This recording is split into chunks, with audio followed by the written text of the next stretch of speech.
Joined the Army, we were told that racism no longer existed in the military. A legacy of inequality and discrimination was suddenly washed away by something called the Equal Opportunity Program. We would sit through mandatory classes, and every unit had this EO representative to ensure that no elements of racism could resurface. I began to hear new words like towel head and camel jockey and the most disturbing, sand nigger. And these words did not initially come from my fellow soldiers, but from my superiors, my platoon sergeant, my company first sergeant, battalion commander. All the way up the chain of command, these terms, these viciously racist terms, were suddenly acceptable. And I noticed that the most overt racism came from veterans of the first Gulf War. And those were the words they used when they were incinerating civilian convoys. Those are the words they used when this government deliberately targets civilian infrastructure, bombing water supplies, knowing that it would kill hundreds of thousands of children. Those are the words the American people used when they allowed this government to sanction Iraq. And this is something that many people forget, and we can't forget, is that we've just learned that we've killed over 1 million Iraqis since this invasion, but we already killed 1 million Iraqis in the 90s through sanctions and bombings prior to this invasion. So the number truly is much higher. But when I got to Iraq in 2003, I learned a new word, and that word was Haji. Haji was the enemy. Haji was every Iraqi. He was not a person, a father, a teacher, or a worker. And it's important, we've heard this word a lot during Winter Soldier, but it's important to understand where this word came from. And to Muslims, the most important thing is to take a pilgrimage to Mecca. It's the Hajj. And someone who has taken this pilgrimage is a Haji. And it's something that in traditional Islam is the highest calling in the religion. So we took the best thing for a Muslim and made it into the worst thing. But history did not start with us. And since the creation of this country, racism has been used to justify expansion and oppression. The Native Americans were called savages. The Africans were called all sorts of things to excuse slavery. And Vietnam veterans know of the multitude of words used to justify that imperialist war. So Haji was the word we used. It was the word we used on this particular mission I'm going to talk about. And we've heard a lot about different raids and kicking down the doors of people's houses and ransacking their houses. But this mission was different, a different kind of raid. I never got any explanation for these orders. We were only told that this group of houses, 5 or 6 houses, were now property of the U.S. military, and we had to go in and make those families leave those houses. So we went to these houses and informed the families that those homes were no longer their homes. We provided them no alternative, nowhere to go, no compensation. And they were very confused and very scared and did not know what to do and would not leave. So we had to remove them from those houses. One family in particular, a woman with 2 small girls, a very elderly man and 2 middle-aged men. We dragged them from their houses and threw them onto the street. And arrested the men because they refused to leave, arrested the old man, and sent them off to prison. And at that time, I didn't know what happened to people when we tied their hands behind their back and put a sandbag on their head.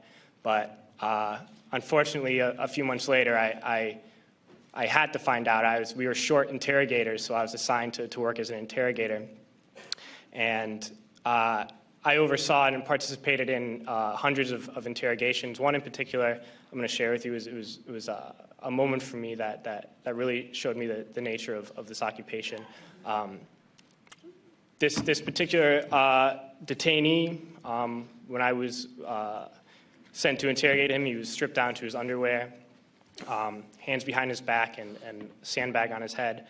I never actually saw this man's face. My job was to take this metal folding chair and just smash it against the wall next to his head. He was faced against the wall with his nose touching the wall, while a fellow soldier just screamed the same question over and over again. No matter what his answer, my job was to slam the chair against his wall. We did this until basically we got tired, and I was told to make sure he stood against the wall for however long, and I was guarding this prisoner, and my job was to make sure he kept standing up, but something was wrong with his leg. He was injured, and he kept falling to the ground. And the sergeant in charge would come and tell me to get him up off his feet. So I'd have to pick him up and put him against the wall. And he kept going down. I just have to keep pulling him up and putting him against the wall. And my sergeant came along, and he was upset with me for not, continue to stand. He picked him up and slammed him against the wall several times. And then he left, and when the man went down on the ground again, I noticed blood pouring down from under the sandbag. And so I let him sit, and when I noticed my sergeant coming again, I would tell him quickly to stand up. And then I realized that I was supposed to be guarding my unit from this detainee, and at that point I realized I was guarding the detainee from my unit. And I tried hard to be proud of my service, but all I could feel was shame, and racism could no longer mask the reality of the occupation. These were people, these were human beings. I've since been plagued by guilt anytime I see an elderly man, like the one who couldn't walk, who we rolled onto a stretcher and told the Iraqi police to take him away. I feel guilt anytime I see a mother with her children, like the one who cried hysterically and screamed that we are worse than Saddam as we forced her from her home. I feel guilt anytime I see a young girl, like the one I grabbed by the arm and dragged into the street. We were told we were fighting terrorists. The real terrorist was me, and the real terrorism is this occupation.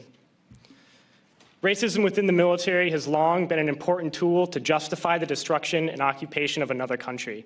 It has long been used to justify the killing, subjugation, and torture of another people. Racism is a vital weapon employed by this government. It is a more important weapon than a rifle, a tank, a bomber, or a battleship. It is more destructive than an artillery shell, or a bunker buster, or a Tomahawk missile.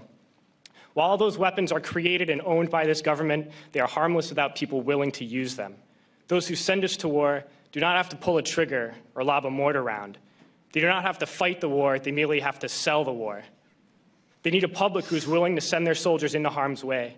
They need soldiers who are willing to kill and be killed without question. They can spend millions on a single bomb, but that bomb only becomes a weapon when the ranks in the military are willing to follow orders to use it. They can send every last soldier anywhere on earth, but there will only be a war if soldiers are willing to fight. And the ruling class, the billionaires who profit from human suffering, who care only about expanding their wealth, controlling the world economy, understand that their power lies only in their ability to convince us that war, oppression, and exploitation is in our interest. They understand that their wealth is dependent on their ability to convince the working class to die to control the market of another country. And convincing us to kill and die is based on their ability to make us think that we are somehow superior. Soldiers, sailors, Marines, airmen have nothing to gain from this occupation. The vast majority of people living in the U.S. have nothing to gain from this occupation.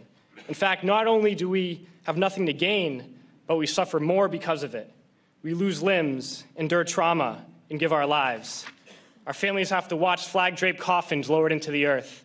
Millions in this country without health care, jobs, or access to education must watch this government squander over $450 million a day on this occupation. We are sent to kill poor and working people in another country to make the rich richer.